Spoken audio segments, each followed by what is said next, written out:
Ladies and gentlemen, my name is Mike Larkin, one half of the S&M Show podcast, and I'm back today with another interview.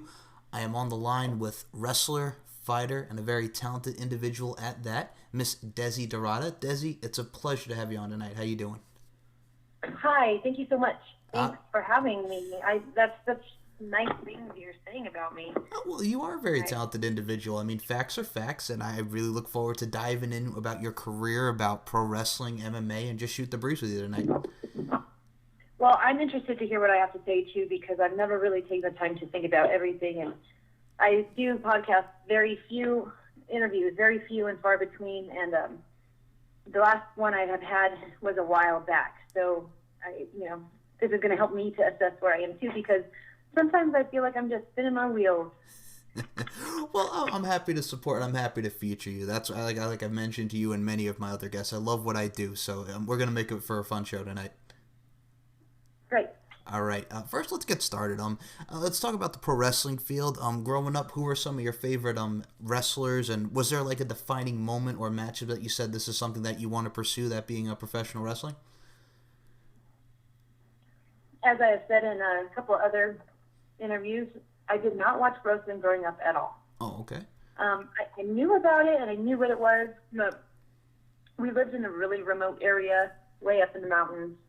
And I wouldn't say we were just secluded or that we didn't know anything, but I don't know if I had the influence of, I think, what some people would have had if they lived in a big city, because there's so many varying interests when there's way more people around. But my dad really liked boxing, and although since then he's admitted to me that he always liked Jake the Snake's promos, he always preferred boxing over any other sport, and I feel like he felt like it was what everybody says about wrestling, fake. But he doesn't say that anymore. And yes, there was a defining moment because I didn't get to watch it growing up.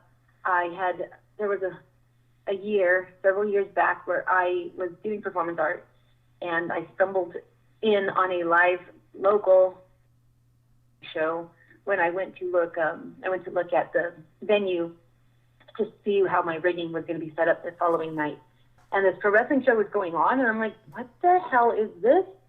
This is what I need to do. This is everything. I saw them come out with characters. I saw them coming out vocally and improvising dialogue, interacting with the audience, doing athletic moves and stunts. And I thought they looked like stunts. And that was the moment where I said, this is everything I've ever wanted to do. All I want.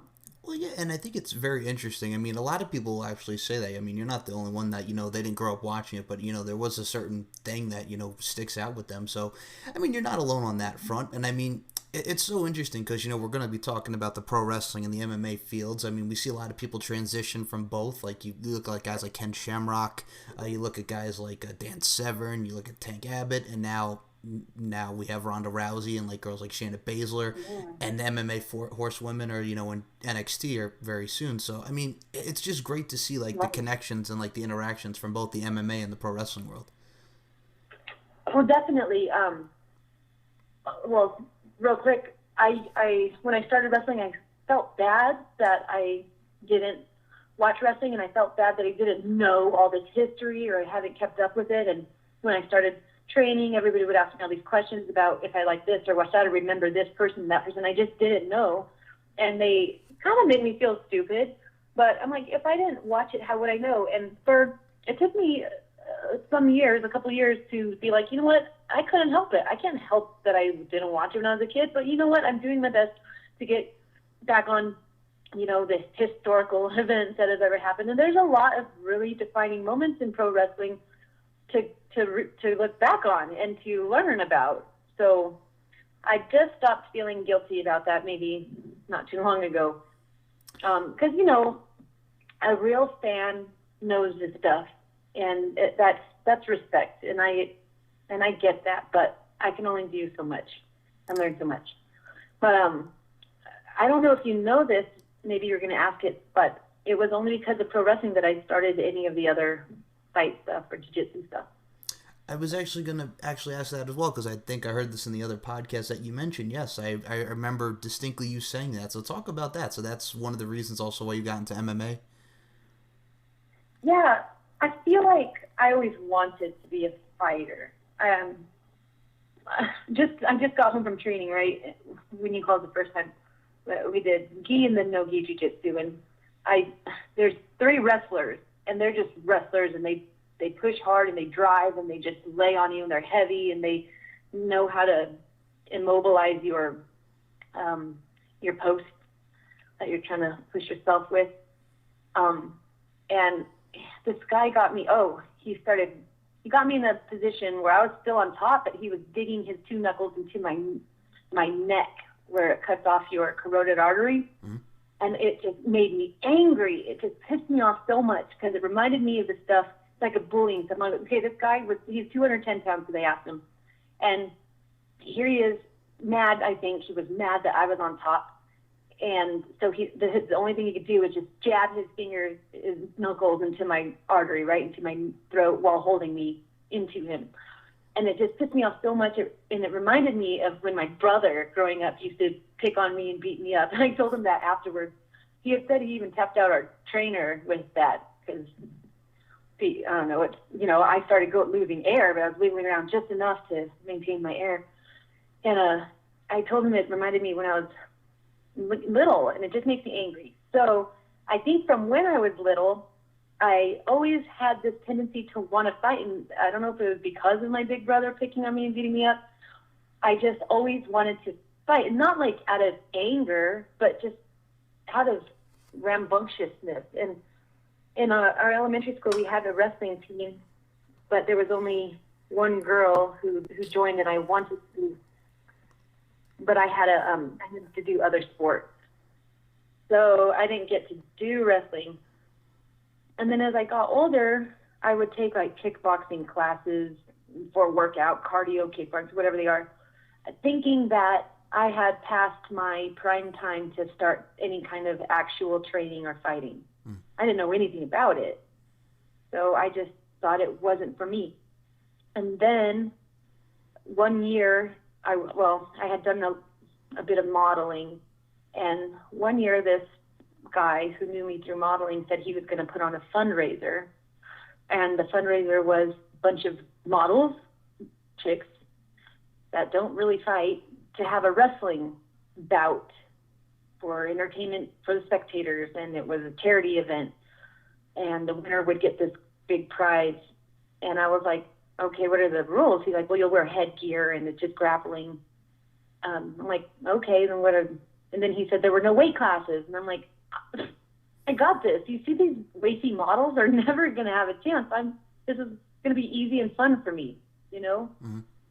And I trained. I found my friend had a friend who taught wrestling for a high school, and he just let me join their high school wrestling trainings where I would get my butt whipped by these high school kids because I didn't know anything. But I was learning a lot, and I knew some basics that I knew I was going to win that little contest because it meant something to me because I always wanted to.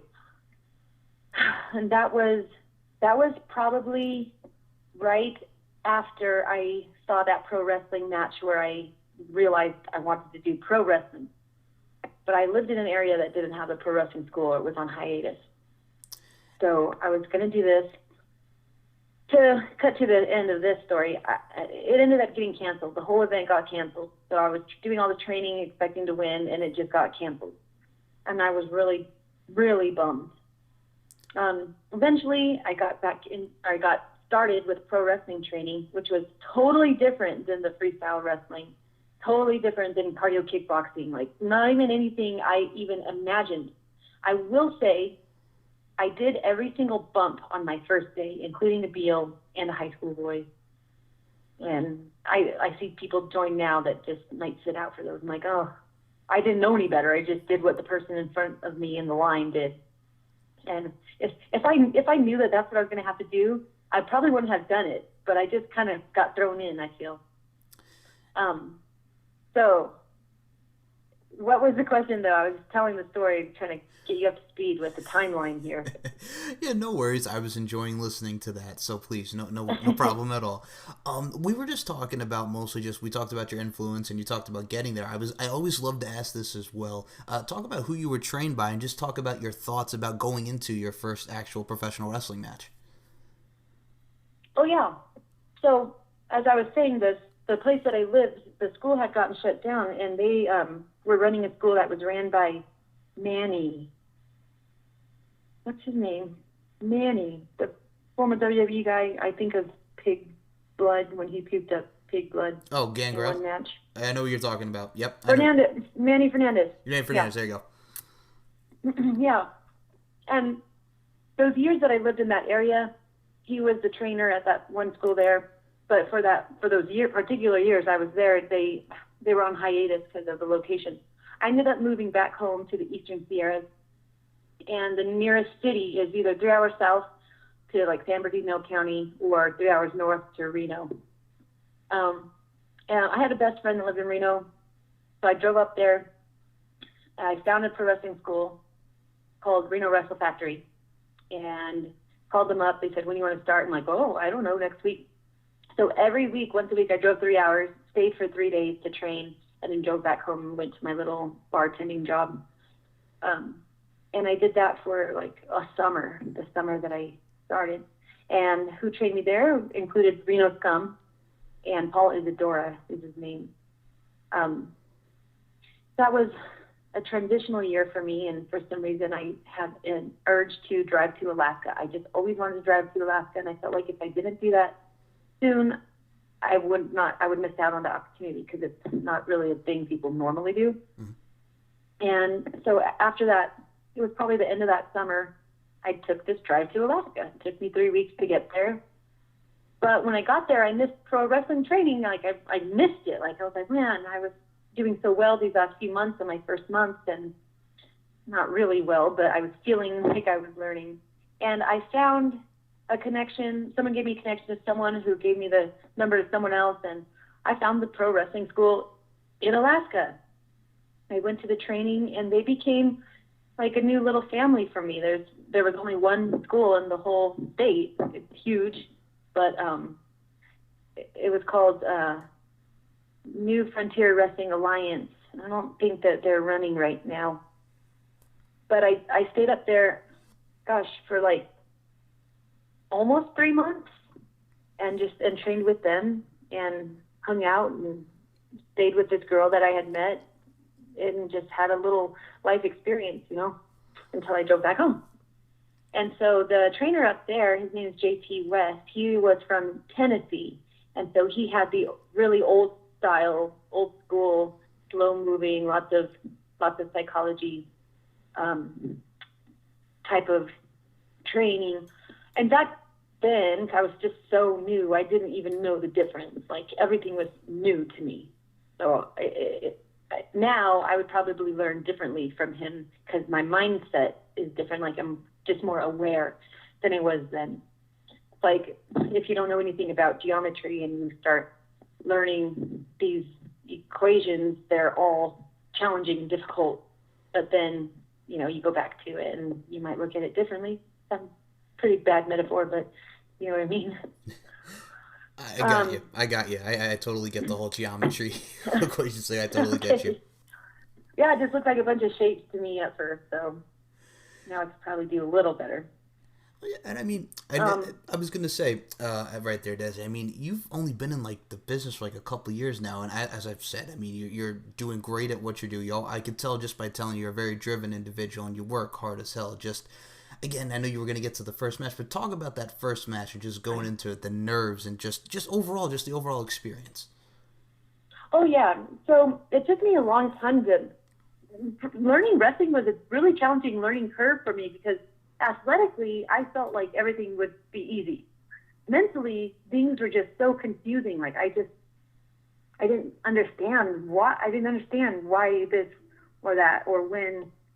So it took me. That was the year 2014 when I started. So it took me until 2016 where I was like, okay, I feel like the only way I'm going to get to the next level is if I have a match, like an actual real match. and the trainers who at that time were in Sacramento, because I left Alaska and moved to Sacramento, um, and trained with SPW under Sir Samurai. They said, yeah, okay, we think that you can do that. Like, you're ready for that. That's definitely going to help you learn. And I asked Reno Wrestle Factory. I told them that I wanted to have a match, and I wanted to be with them because, they were my first school, the first place. So I wanted it to mean something. And they found Thunder Rosa to have this match with. I don't feel like I was as nervous as I get even nowadays. I definitely get more nervous since then. I think I was just super excited to kind of get that one, to get it, and then get it over with. Now that I think about it, I feel like that first match we had was way more complex than the matches that I might do now, especially because I think that I learned, how important less is more is, and the storytelling element of pro wrestling, the art of it. I just kind of, we worked it out, and it was kind of lucha style, that first one, which I didn't train in lucha. But it ended up being really cool, and it's still one of my favorite matches of the less than 100 matches that I've had, because I've been working now doing live shows for 2 years, a little over 2 years. And I'm telling you, nowadays I still get more nervous. And I know that you'll probably ask about it, but even my 2 MMA fights, or jiu-jitsu, I don't get nervous at all, but with even the MMA fights, leading up to it might be nerve-wracking, but when, the day of or right before, I am just ready. I'm not even worried or nervous or scared. I felt ready. Whereas pro wrestling, I am a nervous wreck. I'm like, I don't know what it is with that anxiety. It's really odd, because I could do performance and did performance art, doing anything. I could go on a stage and take a crap. I wouldn't be embarrassed. I don't get embarrassed. I'm not like, I've been embarrassed one time, and that was why? Because of a match that was so horrible. We can go into that later, but I had never been embarrassed until that match. And so it's only been pro wrestling that's brought these crazy feelings of emotion and being nervous out of me. I don't know why. Okay, well, since you mentioned it now, tell us why you were embarrassed going into that match. It was like the only time that you were embarrassed. I got to hear this now. I was embarrassed afterwards. Okay. Well, I mean, because you want to do a good job. Absolutely. And I think everybody's got to go through it at some point. So you're going to have bad matches, especially at the beginning, especially in the beginning of your early years. Like I said, it hadn't even been 2 years that I'd been working. And I had had a really great match the weekend before, so I was feeling really confident and good. Interestingly, it was shortly after I had taken time off pro wrestling, because I took time off pro wrestling at the end of last year to train for the fights. I did a fight in June and then a fight in December, and I had only a handful of matches during that time. So when I got back to it, I was like, okay, I'm done training fighting. I'm going to get back. So I had a really great match. And then I was like, all right, I think that these MMA fights I did really helped boost my confidence, which they did. They made me, I got in excellent shape. I got in better shape. And then I was super, just more prepared and confident, Mm-hmm. And so I thought that I was going to start having better matches than I'd been having. But for some reason, this match started, and right before it started, the booker, not the promoter, but his helper, asked us if we could go 8 minutes instead of 12. And so I, decided we cut out some heat and stuff to shorten the time. Then during the match, the ref got the message to change up the ending, and the opponent didn't get that message. Anyhow, I could have been more clear in my communication. I can tell you, but I just don't want to make the other person feel bad, and I'm certainly not blaming it. It, it takes two to have a match, and nonetheless, I was bummed afterwards that the match just was sloppy and horrible, and didn't make a lot of sense to me. But then MVP comes into the girls' locker room, and I don't know if you know his reputation, but people seem to know it. Mm-hmm. Inadvertently expresses how some people just have matches because they're trying to get their shit in, and they're not being considerate about the time that they're taking, and that they were told to go the certain amount of time, and they ended up going 20 minutes, and all they care about is getting their shit in, and now the main event has to shorten their match because these people are so selfish. And like when he was saying this, I was like, oh, that sucks. That's too bad. And then like after he starts to finish up, I'm like, are you talking about our match? And then he just walks out. I'm like, and then like all the girls are looking at each other, and it couldn't have been them, it couldn't have been them, so it could have only been our match that just had happened. And I'm like, shit. I mean, I don't think we went 20 minutes, and he's exaggerating, but we definitely went over 8. And not only that, but it was horrible. And it just made me feel shitty. And so I actually cried. And so we all went to dinner afterwards, and I kept having this like horrible feeling that I never felt before. And eventually I went to my wrestler friend's wife, and she was like, could tell I was so down. And she's like, well, what is wrong? And I was like, you know what? I think I'm embarrassed. I never felt that way. I never felt embarrassment before, so I just am totally unfamiliar with it. And embarrassed because the match sucked so bad, but I don't want to be that person, where the veterans are like, oh,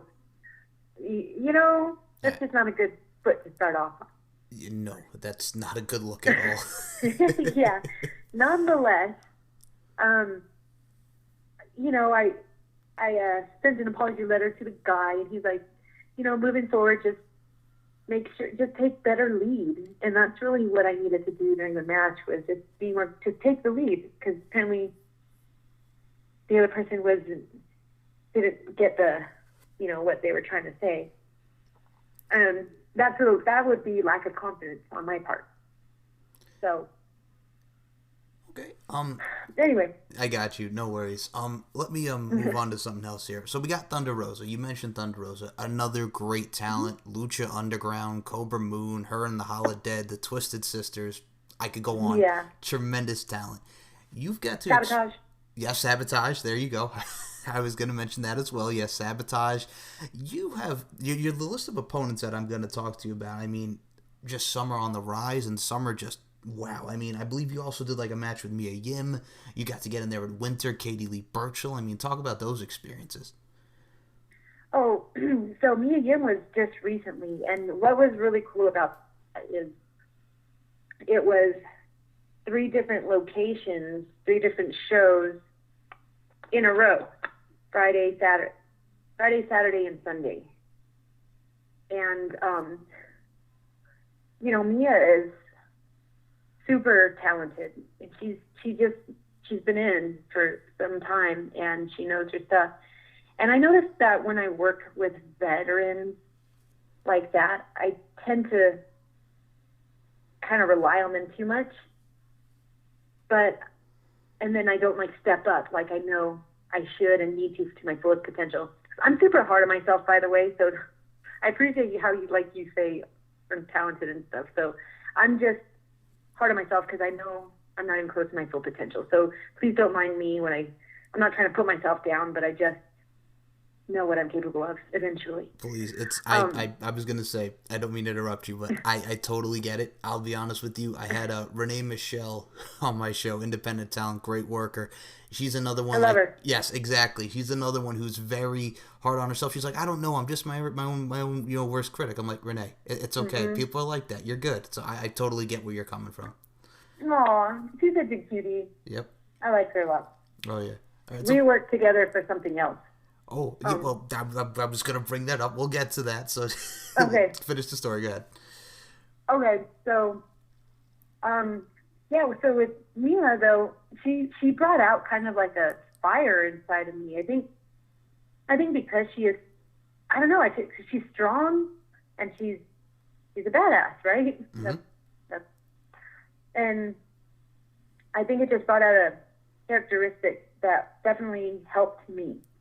And some people watched all three of our matches and they're totally different. Like um, the first one was a lot more slower paced, and then we went and did another one that was a little faster with bigger moves, and then the last night we worked together, we did a brawl style, and it was just really cool because she'll fight me, and I like that. Um, I feel like there are, especially when I started working, there are a lot of females that I hear think that someone might be too stiff or dangerous. I'm like, it's a fight. Like, I just don't understand that. If you're not ready for that, then I don't know why you're wrestling, because that's what we're emulating, doing. Mm-hmm. Um, but Mia, she's down, and I like it when people are down. Um, some of my favorite matches also are with Shakti, Mm-hmm. and she's also down. Like I was just talking about Shakti. I'm super impressed with her. She's fairly new as well, but she is dedicated. I mean, she's not the person that posts when she goes to the gym every day or posts sexy selfies. Here and there, she'll have like a sexy professional photograph up, but she doesn't talk about herself that much unless something's going on, like she has a show. Compared to a lot of other people, or we're putting ourselves over and playing ourselves up. Shotzi's just doing it, and I just really admire her about that. Like, she'll study, she studies, she doesn't talk about studying, she doesn't talk about what she's watching, and I respect that about her too. So she knows her stuff. So because of that, I feel like she's kind of a little more advanced than someone who's been in as short as she has. Well, yeah, they don't call her the Um, ballsy badass for nothing, so yeah. It's just a laid back vibe, baby.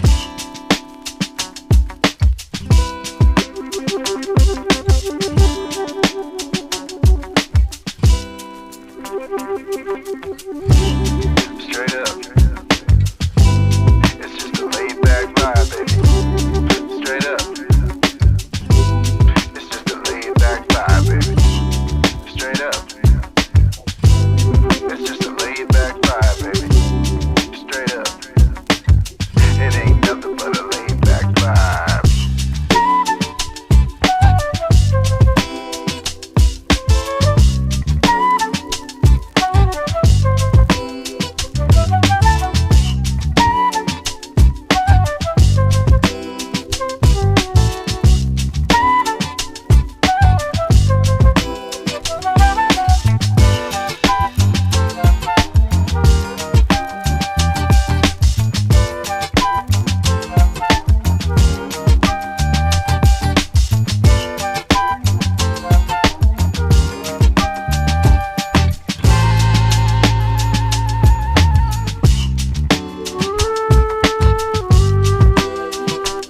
Yeah, and then the same with Thunder Rosa. She worked her ass off to get where she is.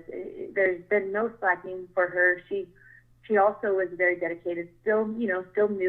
Her and Shopee have been a little bit longer than me, but I feel like when Thunder started receiving these really cool opportunities, some people might have felt like she was too new to deserve them. But when you work your butt off, you don't get those opportunities unless you deserve them. So I know that she did. Maybe there's a little bit of jealousy and all that. I'm not sure. But Thunder definitely worked her way into getting all that she's had, and I'm really proud of her too. And what's cool about Thunder Rosa is she's in a position, or she put herself to be in a position where she can promote and push forward other female wrestlers. And I just think that's really commendable, humble, and helpful of her and her husband. Oh yeah, absolutely. I think the Sabotage promotion that we mentioned is Are you great. there? Yeah, I'm here. Oh, you sounded like you broke up when you said absolutely. It sounded like absolute. Okay, sorry. Absolutely, yes. So, apologies. So, Sorry. Sabotage Wrestling. That's okay. No, Sabotage Wrestling is just, it's amazing. I think there's a great crop of talent there. I know you've done shows there. So, yes, absolutely for what they're doing with that product and Sabotage Wrestling, I agreed with the sentiments there. Other talents that I mentioned, there's Winter. I believe you had a match with Nicole Savoy. There's a lot of great talent that, even like you mentioned, veterans on the rise that you've had just the great experience and the chance to work with. You know, like I was saying, being only a couple years in and under 100 matches, I only know that because at the tryout, they asked us how many matches we had, and I had to figure it out. But um, I have definitely gotten to work some awesome female wrestlers who have quite the resume of their own, and that's definitely helped my learning experience, my learning curve. Like Taya, Mm-hmm. Winter definitely. I'm really looking forward to working Winter again because when I worked her, it was probably about a year ago, which means I was only working for a year at the time, and I've grown exponentially since then. So I feel like I could give her a much better match. Um, I know I could. I mean, I get better every month, So, and now that I live in Las Vegas, I hadn't been training pro wrestling last year. Like I said, I was doing my jiu-jitsu and MMA stuff. But now that I live in Las Vegas, not only did I have already attended 4 pro wrestling seminars, but I've been frequenting the Snake Pit. So I feel like I'm already that much better. And it's so Are you many. there? Yeah, I'm here. I was just listening. So the best the best part about it is I was letting you speak. I was gonna mention, you mentioned Taya Valkyrie, and like that's another one of those girls. Like you mentioned Thunder Rosa, the Lucha Underground, the Mexico scene. I mean, that's another one who's just on the rise and just a star in the making. Yeah. Yes, she's come such a long way, and I remember seeing one of her posts. Lucha Underground did so much for so many people. I mean, there was nothing like it, and it definitely blended the whole lucha style, but it brought talents from all over, so it brought their fan base, and I think that helped bring awareness from different varying angles of types of fans. But it made it like a storyline, like people like to follow, not just lucha. So Taya had a post kind of recently that I was surprised by. It was a picture of her from back in her early lucha days to now, and it expressed how she's so much happier now than she was then. And that could have fooled me because she was awesome then. Mm-hmm. But it's interesting how life works, and I'm just really happy to see that she's getting to do what she loves and be happy and get what she deserves. I She's know. been wrestling for a long time. Absolutely. And the thing is, I saw that post that you're talking about on Twitter. I was Oh, really like, yeah. yeah, I was really like, I'm like, wow. I mean, I know this is from back in the day, but she still has come, I would say leaps and bounds, but she was still amazing even when she like started. She was just, again, another one who was on the cusp of just, what she's doing now. It's amazing. Yeah, definitely. All right. So I got to ask you as well. We got to talk about the WWE tryout. I know you were at the PC. I know you did some extra work for WWE. Can you talk to us about that experience and the whole tryout for WWE? Definitely. So so not the extra work, just the tryout, because there's been several extra work Oh, times. I was I actually going to mean, say talk about the whole experience, talk about the performance there, talk about the extra work. I'd love to hear it. okay. Well, the first time I got extra work was the fall before my tryout, and it was super cool. Um, the talent guy responded back to my email and said, sure, come be extra in these shows in the Northern California area. And I think it was that first one. I'm not really sure, but that was the first one where they had one of us be like a plant in the audience and I was part of the Dean Ambrose, where Dean Ambrose refed the AJ Styles and what's his name? The little guy that just got released. Oh, James Ellsworth. Yeah, I don't know why I brain part on that. Where Dean refed that match, and I was like the extra lady that got a signature and selfie with Dean, and AJ ripped it out of my hands. Oh, and that was kind of my first experience doing this extra work. I'm like, oh, that was fun. I got a little TV spot, and I got to see how they were arranging that whole match, which was totally interesting to me. It was nothing like how we would. I mean, they have writers, like 7 writers to put this show together, and I thought that was just a really cool experience. So each time we go do extra work, we're hoping to get like a little spot or something. My brother, who's in Aero Club, got a spot where he was the security and took a clothesline. It's just really cool. You never know what to expect. But then there's been more times than not where we're just hanging out, hoping, being friendly to everybody, a little nerve-wracking, and eating catering all day long. So it's just a cool experience. It's a fun little payday. And we're just hoping that they remember us, remember mannerisms and our manners, and then, so with the tryout, I got the email to request it, and they said, okay, our tryout's this date. And it was the week before the Saturday of my first MMA fight. And I was way more nervous for the fight, because my very first one that week, than the tryout. But I will say, I am so thankful that it happened that timeliness, because if I wasn't already training for the fight and in the physical condition, the tryout would have killed me. It was like boot camp. So it's like boot camp. We go in not too early in the morning, but we do a bunch of drills, not so much wrestling, but a lot of drills in ring, and where we're jumping over the bag and we're hitting the ropes. And the first lady of NXT, what's her name? Macy. Oh, Lacey Evans? Lacey Evans, yeah. So I did not know who she was. I don't even think she was performing on NXT at that time. I'm not sure when her debut match was. I feel like it was last fall. But she was kind of there being one of the helpers, and she definitely showed her military experience, because she yelled her ass off at us. She insulted us. She did whatever it took to probably try to break us like they do in the military, I imagine, which I think is probably a good thing for WWE to see if we can handle that or not. So she was a good person to have there. But we did a lot of push-ups and stuff, and I remember they were going to have us do something challenging, probably burpees, and along with some other circuit cardio, and they didn't have us do it. And I remember her rolling her eyes saying, oh, this is the easiest tryout ever. And everyone's over here dying.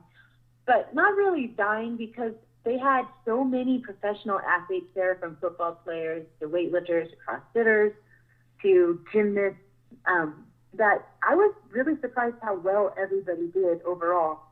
Because I go to different pro wrestling schools where even a wrestler at their school would not have been able to do that. Someone who's been wrestling for years, just because they have, pro wrestling training doesn't require as much cardio and conditioning, basically. So I think that the group overall, all 40 of us, I believe, did really good.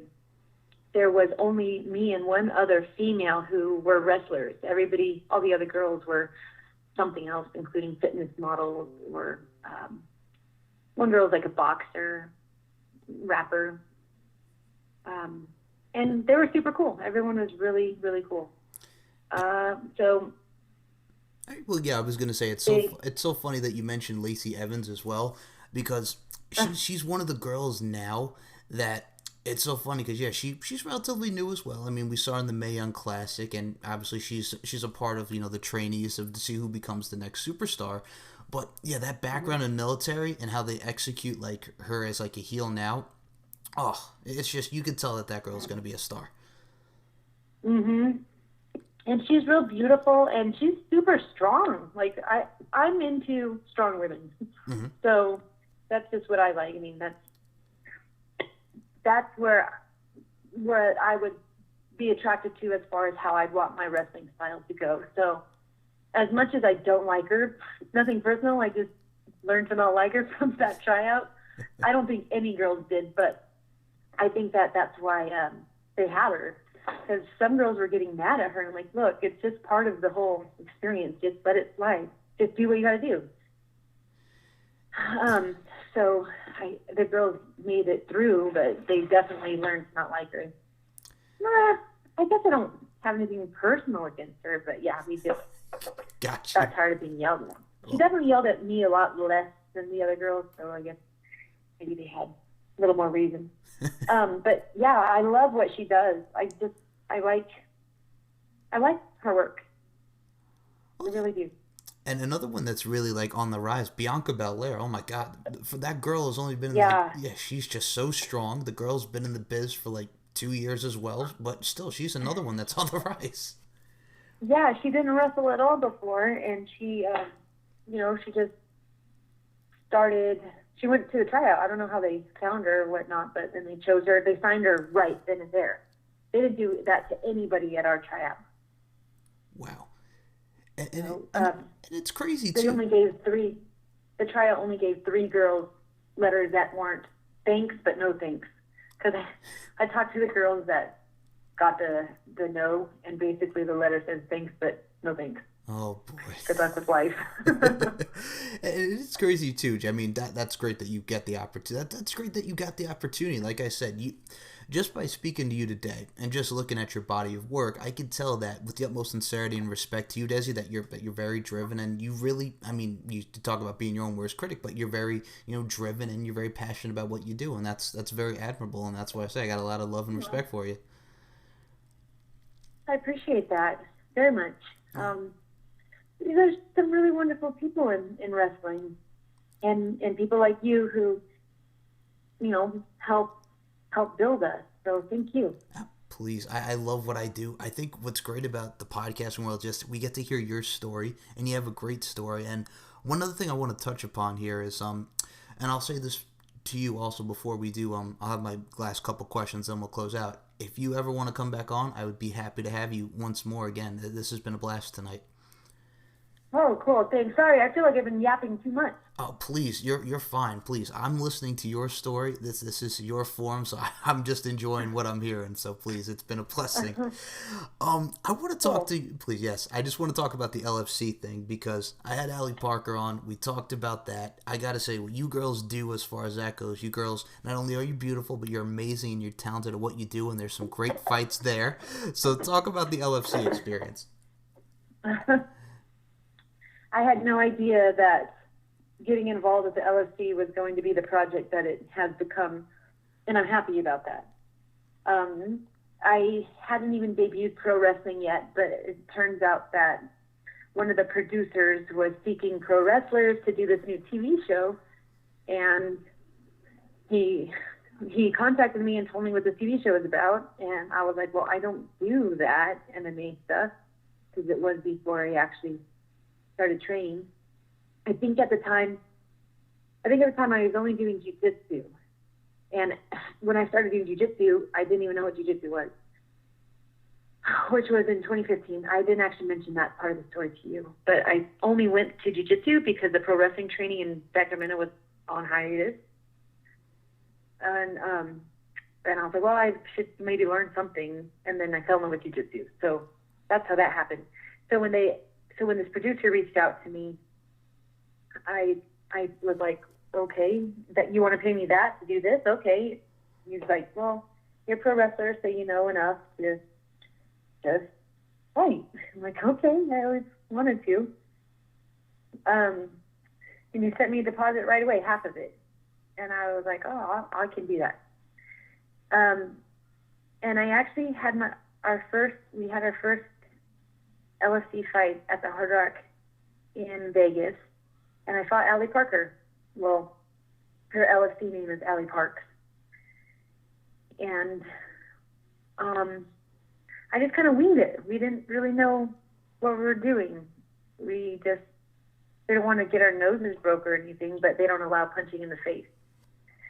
So we kind of were both pro wrestlers enough. I was enough to know to just kind of throw her around and not lose.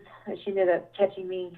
You'd have to watch the TV show, the TV episodes. Since then, they've had numerous other live shows. So the way that it works is it's a reality television show, and we are characters in this reality television show, but the characters are definitely built off of our real life personality, and then also pro wrestling persona. If they have so many characters that are not pro wrestlers as well, there's like an Olympic gymnast, there's professional dancers, there's bodybuilder, a girl who does martial arts, a girl who does jiu-jitsu, and so there's just a diverse level of females involved with that.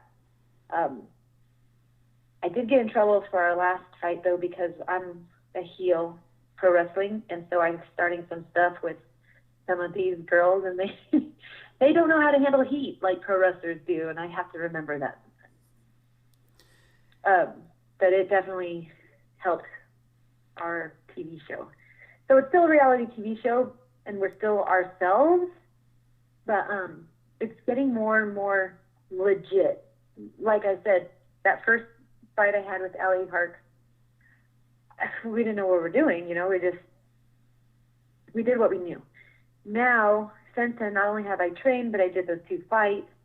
It's my last fight was also here in Las Vegas at Sam's Town, where I fought against a much smaller girl who is a pro wrestler named Shayna Maserati, and it was awesome. I mean, it was one of my favorite matches of all time in all my life and everything I've ever done. And in between that first show and this recent show, they've taken us to a casino. We did a live show at a casino in Northern California, in North Dakota, in Kansas, I think, and also we went to Slovakia and did a live show with males. It was a male MMA show that we were part of as well. It's just really cool, and I believe that it got a lot of flack at the beginning because I had some women, I had one black belt karate girl message me saying, "You're embarrassing women. You're wearing lingerie. We work hard to fight. How could you do this? You don't seem like the type to do that." And I'm like, look, we're still women.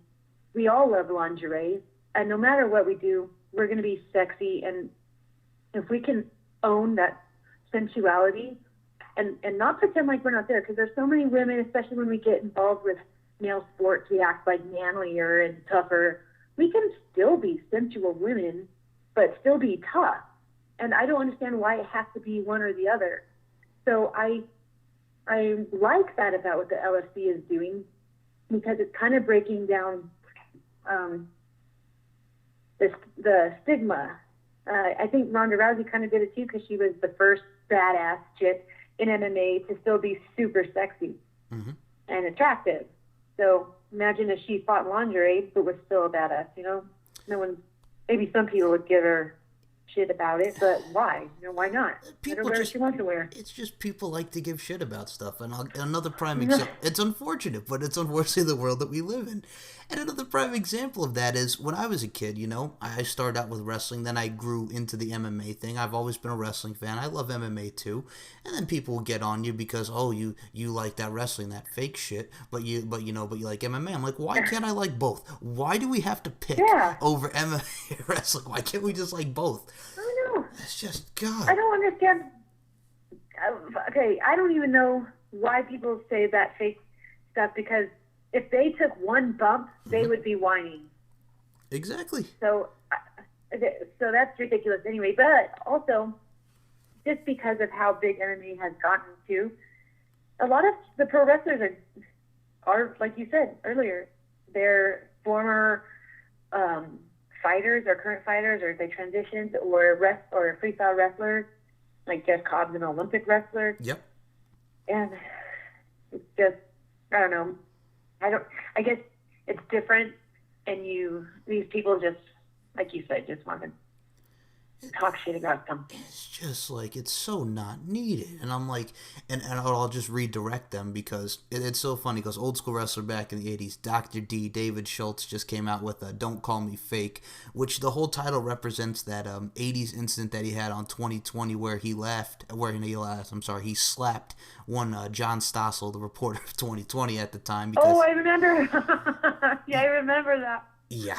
So Dr. That's D... a historical event I actually do know. Yes. So Dr. D has a new book out, and it's called Don't Call Me Fake, and that's what the title is based off of, when he slapped John Stossel on 2020. So, yeah, it's just, people just like to stir crap when it's not needed. And I see it a lot, but social media is another thing, too. It's ridiculous. Just enjoy what you enjoy. Stop it. Yeah, and then if you don't watch it. Yep, there you go. Now, you mentioned Maserati. You mentioned Shayna. I wouldn't be remiss if I didn't mention her. You got to work with her also in wrestling as well, and one Human Tornado.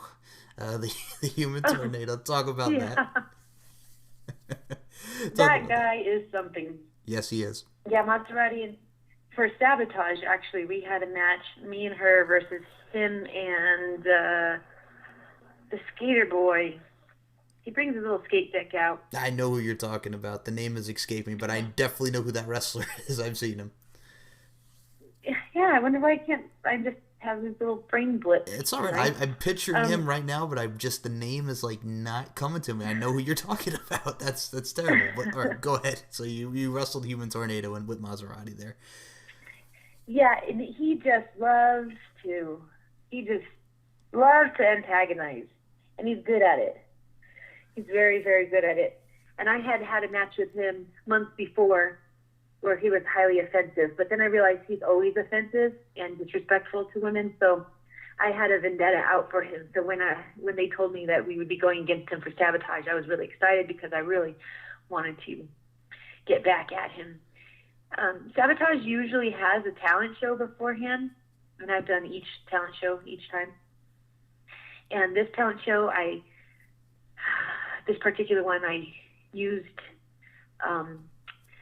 Human Tornado as the subject of my showcase, and he ended up hogtied with some pig udders on his chest because he's a pig. Then I've never seen the footage of it, just a couple of pictures. Then we had a match, and Maserati is such a tough little whippersnapper. Like, Human Tornado gets his hands on her, and I think he chose her because there's no way he's going to be throwing me around like that. I would not. I would knee him in the balls. And they did a good job. I mean, Maserati did a better job because she's better than him. That's all I can say. And it's so funny with that guy, too, because I remember Human Tornado. Obviously, you think of PWG. He's done so many great things on the independent scene. I even remember watching him on Wrestling Society X back in, 2007 when it was on MTV for that short period of time. But, yeah. No way. Yeah, you know what I'm talking. You remember Wrestling Society X? That lasted for, 6 or 7 episodes on MTV? No. Okay. See, those are the little things I don't know. Okay, so I'll explain this because we had the anniversary of this. So for those that don't remember, Wrestling Society X was a show on MTV. It had guys like Matt Sydal, better known as Evan Bourne, and Impact, WWE, ROH. X-Pac was on the show. Vampiro was on the show. A lot of guys from XPW were on the show. New Jack was on the show. Teddy Hart, Jack Evans. Wow. Yeah. So it lasted for 6 or 7 episodes because there was the one episode where it was Vampiro versus Ricky Banderas, better known as Judas Macias, better known as Mil Muertes. They wrestled in the main event for the title, and there was a fireball that I believe Ricky Banderas threw in Vampiro's face, and MTV was like, eh. So they kind of like shut it down just for that fireball incident on that Oh my episode. gosh. A Yes, fire what? a fireball. Yeah, How was good. Yeah, I don't know. It's just a fireball incident. They were just like not having it, so they like canceled the show like right after that. huh, what? Yes. So for those who have the MTV, what they did after that was, so since you couldn't see it live on MTV, you could go to their website and watch the remainder of the season. And I believe season 1, their one and only season, is on DVD. So if anybody wants to purchase Wrestling Society X, look it up. It's probably on eBay or something, so you could buy the whole first Yeah. season on DVD. I want to see it. Wrestling Society X. Yes. We'll have to remember that. Yeah, and if I could find the link, I Yeah. will definitely send it to you. Please do. I see. That's what I find is so cool about pro wrestling is just throughout the decade. I mean, those wrestlers still wrestle, or definitely is still involved for the most part, and it just wrestling goes through so many phases, but it still goes through and comes out. And yeah, I don't know anything that's quite like it. And it's so funny too because I used to laugh at the time because I'm like, wow, there's another wrestling show on MTV besides Sunday Night Heat. So that's what it used to crack me up because the only wrestling show that used to be on MTV besides, when WWE had Tough Enough back in the day, the original Tough Enough, before, we saw the transitions of it over the years. But besides Tough Enough and like Heat, that was like the only other wrestling show that that was on around that time was Wrestling Society X. Oh, wow. So, yeah. I don't know. I never heard of that all this time. Yeah. Someone's been slacking in my teachings. If I find like some stuff, I will definitely show you. It's very funny because like the first match on it was Matt Sydal and Jack Evans, and Matt Sydal played like this frat gimmick where he wore like a Letterman's jacket and Lizzie Valentine was his manager. It was pretty funny. It was a good heel, but yeah, it was very interesting of a show. Yeah, gosh, I can't wait to see it. All right, well, I'll give you another one. Remember Wrestlelicious? That was on for like a brief time as well? Nope. Okay. Remember, I just lost any of it. Gotcha, okay. So Wrestlelicious was another brief one. I figured I mentioned this one as well. It was like back in the day in the 80s, you had your gorgeous ladies of wrestling. So this was like what it was the equivalent to. Amber O'Neil was on it. I think, there was a lot of them that were on it. I think, what's her face? Becky Bayless was on it. There were a lot of like legendary people that were on that. I think Rosie Lottalove, who was in Impact, and Mary Kate in NXT, she was on it.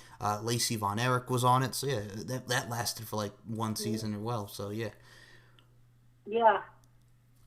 Oh wow! I know we were trying to get the young Von Erichs were talking to the Aero Club about getting Lacey back wrestling so that it could be them two and Lacey versus my Air Club brothers and me, but no progress with that yet.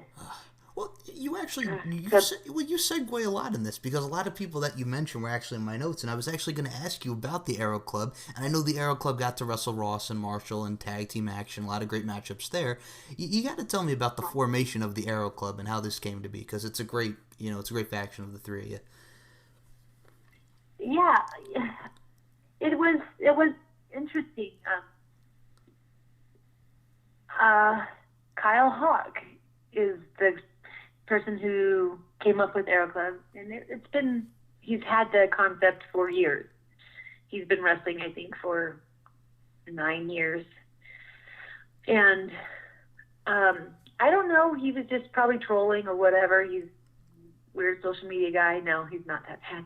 But he probably saw that I was Native American, because I am, California Native.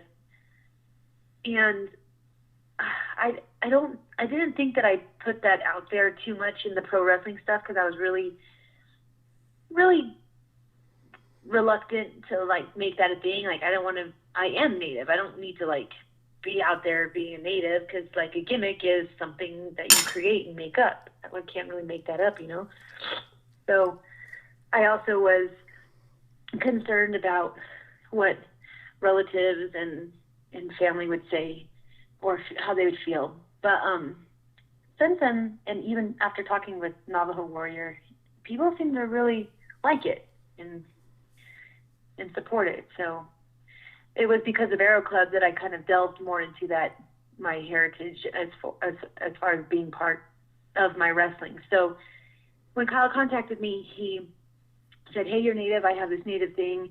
Why don't you come over here and wrestle and see, how you like it?" So I was like, all right. It's a show and I want to get booked, so I'm never going to say no. But I was kind of like wary, like, who is this guy trying to contact me? But I'm not like ever scared. I just don't want to have to deal with annoying. There's some weird guys out there, especially in the wrestling world. Oh yeah. So at the the show that I went to meet him at, was in Kansas, and it was the weekend after I just returned from Standing Rock when they had that pipeline, the protectors on the reservation when the pipeline was being built. So I had just come back from there. My dad and I went out there for that. So I was feeling really empowered in my native ways and really motivated. And it was the first time Kansas or Kyle Hawk ever saw me, met me, and we even cut a little promo. And they loved it. The people in Kansas just loved the whole native everything. I kept going back to meet him in Oklahoma, and that's where he had his other tag team partner, Chickasaw Warrior Coyote, who is Chickasaw, obviously, from Oklahoma. And they have a really cool dynamic. It works for them. And then when the three of us would come out together, we didn't know each other that well, but I felt good with them. Like, I felt like I was really being myself and being who I was.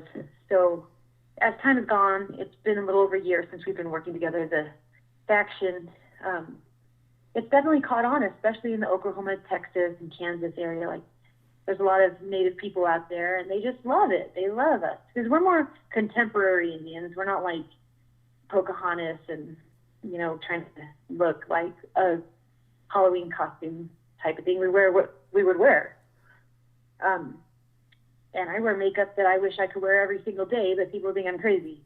I'm not trying to look like anything. I don't even think my tribe Kalia wore makeup like that. It's just what I like, because I'm native. I could wear however I want. That's how I feel. But yeah, they do a tag, and I'm often out there with them. And then if I have my singles match, they're often out there with me. I mean, the only way I beat Taya was because brother came in and hit her with a chair. Or I beat Mia, and I'm not going to say, but maybe it could have been some help from my brothers. Maybe I did it on my own. You'd have to see. But it just works. It totally works. And I wish that we could show what we have to offer in more places. Before we do close this out, I just want to say once again, it's been an absolute pleasure speaking with you today, Desi, and I really do wish you nothing but the best going forward. And I love asking this question as well. If you have any advice to any aspiring wrestlers out there, what would that be? Well, the advice that I would give aspiring wrestlers, aspiring or just starting? Because I'm just starting. Got you. Could just be just starting or aspiring. Anybody that wants to get into the business that is professional wrestling. Yeah, just go. Just go. I mean, there's so many people say, "Oh, I always wanted to be a wrestler. I don't know how to start." I actually get a lot of people messaging me saying, "How do you do this?" I'm like, what I did was find the nearest pro wrestling school, and I went. That's all you got to do. It's just little baby steps. And then once you go and start training, you'll kind of start figuring it out from there. And that's with anything in life. Baby steps. But you got to take that first step. Very true, and that's facts. Yeah. And if you're just getting started, I'd say, nothing's going to be easy, especially at first. So just don't give up. And speaking of don't give up, you don't. And that, like I said, that's what I love about talking to you today. I could tell you're driven. I could tell you're willing to learn. You're very humble. And that's, again, with the utmost sincerity and respect to you. Again, please, I meant that. I meant every word of that. Thanks. Well, guess what? What? The things you see in other people, you recognize them because you have them in yourself. So that just shows what you're about. So thank you. You're very welcome. So, Desi, if you will, please promote the Facebook, the Twitter, the Instagram, upcoming events. The floor is yours. Go right ahead. Okay. I probably post the most personal stuff on the Facebook under Desi Derata, Desiderata, 2 words. I'll repost things that are important to me on Twitter, or retweet them, excuse me. And then really cool photos and being more in depth with my life. It's just a laid back vibe, baby.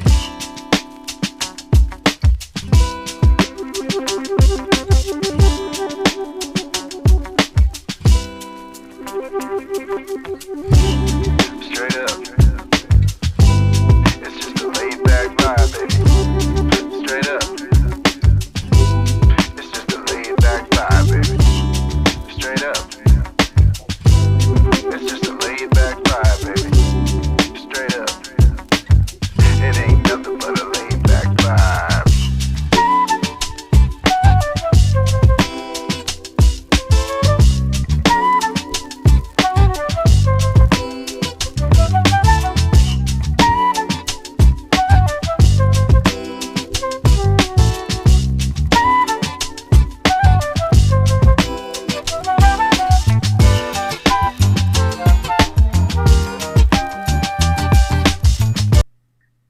Instagram will show visually more in depth of what's going on, and I always post upcoming shows with the flyers beforehand on the Instagram, and then usually photos of the match shortly after, and some other fun stuff.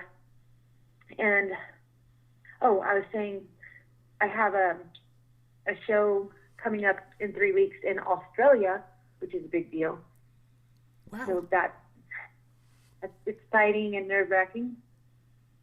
Last year I was able to do a women's tournament in London, and I've only otherwise gone to Mexico, in Mexicali, which was scary but a cool experience. So Australia is going to be totally different than all that, I imagine.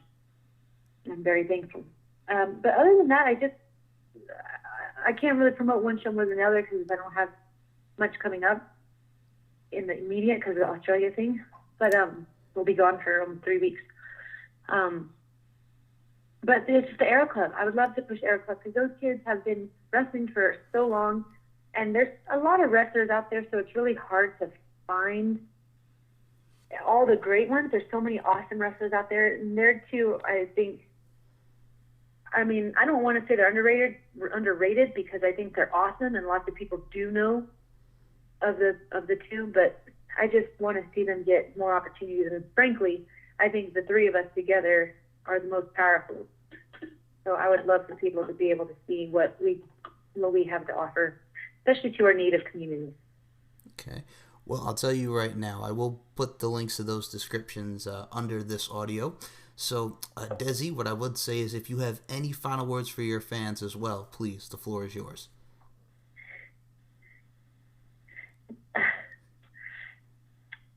The art of being a warrior is to balance the wonder and the pain of being alive. Wow. And that's there you go. I mean, that's great. That's a great and empowering quote. So, Desi, again, it's been an absolute pleasure, and I really look forward to having you back on the future. This was a blast tonight, and I thank you so much again for your time. Thank you so much. All right. Thank you, fans. Thank you, everyone. Thank you, wrestling. Yes. So, for Desi, my name is Mike Larkin. This will include another interview. Everyone have a great night, and God bless, my friends. Peace.